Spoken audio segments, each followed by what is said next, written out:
we launched a wide-ranging social safety program called ESAS, with the objective of uplifting marginalized people, eradicating poverty, and supporting vulnerable households.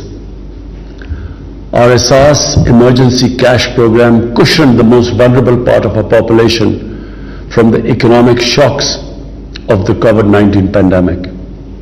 As one of the most climate vulnerable countries, Pakistan fully supports international efforts to combat this scourge. Under a well-articulated climate change and environmental agenda consisting of a number of flagship green initiatives, we are progressing towards a clean and green Pakistan. As part of one of the most ambitious efforts to expand and restore forests, we have already planted 1 billion trees as part of our 10 billion tree project. Our green initiatives resonate with the United Nations Decade of Ecosystem Restoration 21 to 30. We hope it will contribute to preventing, halting, and reversing the degradation of ecosystems.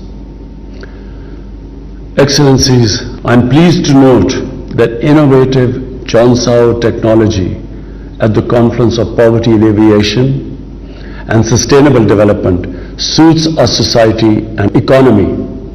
Such innovative, affordable, and eco-friendly technologies may help catalyze our progress towards achieving the first 2 Sustainable Development Goals: no poverty and zero hunger. Our National Poverty Graduation Program, which empowers people by providing livelihood, creating assets and training, can play a vital role in collaboration with the Chansao technology. Ladies and gentlemen, let me conclude by expressing my strong resolve and commitment to international cooperation aimed at poverty alleviation and sustainable growth and addressing climate change. Thank you.